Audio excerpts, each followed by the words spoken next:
Okay, here's my final project for 314. I'm going to do under line, shape, and color. It's a first grade art kind of lesson or objective throughout. Once again, it's under line, shape, color, and pattern. My my standards are identify to point out the visual arts and design elements and principles in their own artworks and in those of others using art vocabulary. My performance is use selected art and design elements and principles to explore ideas, feelings, and relationships. And my responding is to describe how elements and principles communicate meaning in works of art. As you can see, I just picked some images, line, shape, color, pattern. I got a quick video on the elements of art. Basically, they go over line, shape, color, form, texture, space, tone. Pattern is actually not an actual element of art, but we kind of tie it in with this one, I think, because it works. All my sources come from Yahoo Images or Pinterest or the actual sites that I've linked to. Okay. I'm going to do event 1 and event 3 for this video. Event 1 is gain attention. The best way to get, I guess, little artists going is to motivate them and to get them into it. So being art's visual. And so I figured I'd show them videos, and I thought having that video play music that would kind of get them into the more in a happy mood as opposed to having to read something or actually do a project or an activity, hard activity. So what I decided to do is give a blabberize initial introduction. Hi students. Today we're going to start learning about the elements of art, especially line, shape, and color, and even pattern, which are 4 of the elements of art. Hopefully you'll enjoy this class, and we'll get to have some fun doing it. So get ready to go. All right? Bye. See, I figure using blabberize, make them laugh, get them loose, and then I would go into my videos. I'm going to show 2 of them. The first one is okay, go. Oh, there are 3 primary colors. And it goes on to talk about the primary colors that you hear. And it talks about what happens when they mix and making secondary colors. But we're just talking red, yellow, and blue. Red, yellow, yellow, blue, blue. These 3 are the primaries, it's true. Oh, there are 3 primary colors. I thought this was a great video. It might even be a little young for first grade. Even this might be better for kindergarten, but I even think it would be good for all ages, all classes going up. This is more of a review, a little fun. Especially if I go into teaching a little bit of videography or in a class maybe in high school. There are 3 primary colors. That's enough of that one. And lots of other colors out there too. Okay. And then I have another one which will actually lead. This is about shapes.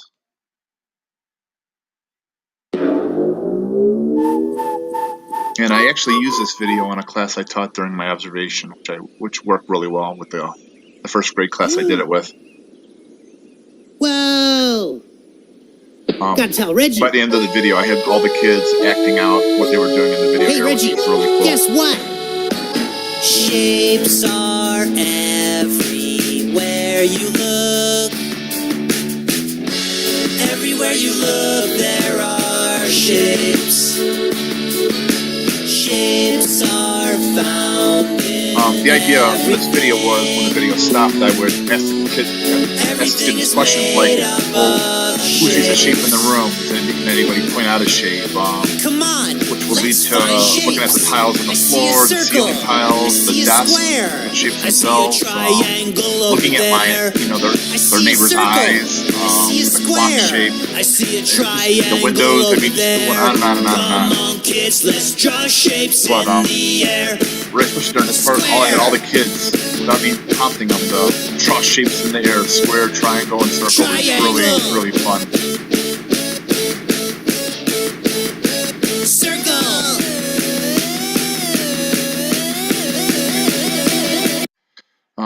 once again, I thought it was a really great video just to get them into that mood. And then once again, we'd go to lines and we'd go to patterns, and I thought that would it's a good, good motivated song. It's music. They're happy. They were moving, and then which I guess got them into the gain attention part. So after I had their attention, we had a great class and a couple other things that I'm going to show in event 3. I ended up doing in that same class. So the other event I'm going to talk about is event 3.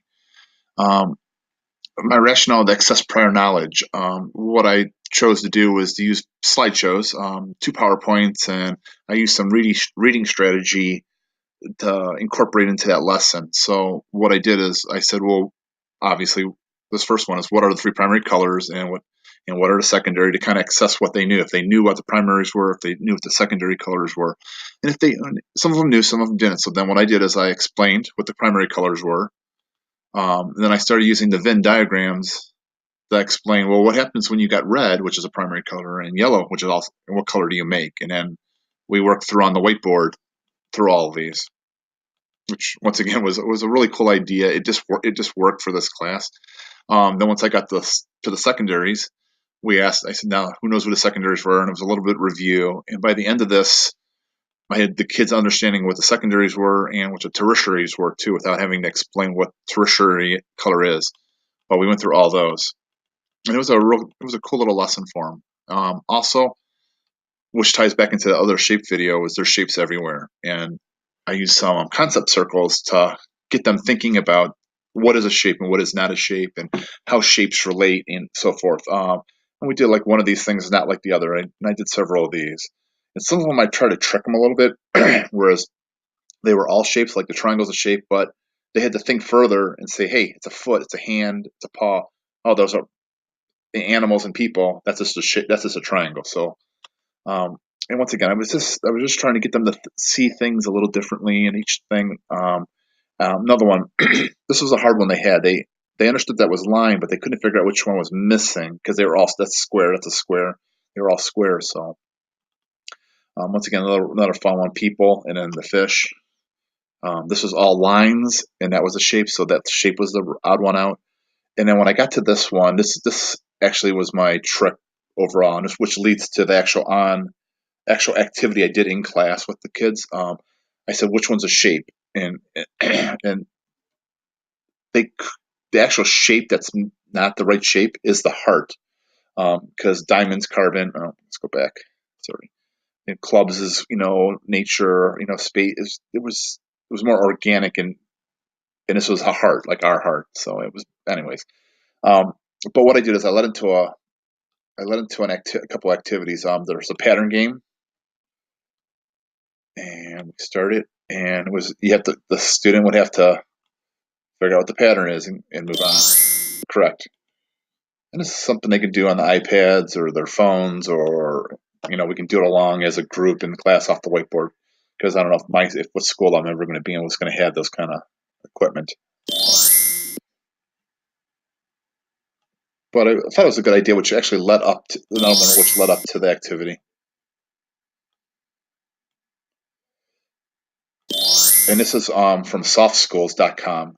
It's actually a math pattern game. I found that there's a lot of math and pattern games out there. They weren't necessarily art, but the idea was to have that concept of knowing if you put shape after shape after shape, it forms a pattern.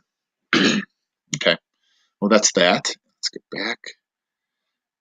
And then I have my thing is there's no activity here that you can actually see, but my activity was to use the playing cards with groups of 4 in the classroom, and they would put the patterns together, and they could do 2-3, 2-3, 2-3, 2-3, or they could do heart diamond, heart diamond, heart diamond, or king, king, king. Whatever they wanted to do. Their idea was it was more free flow, and they were allowed to figure out how to get them all. How to make patterns. And what I actually did was um, try to get them to make a whole big pattern out of all the cards, which was quite funny watching. So those are my 2 activities, event 1, event 3. Hope you like it. All right, thanks.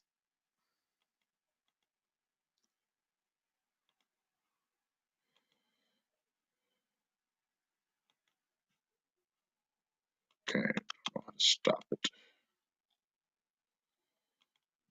Yeah, we should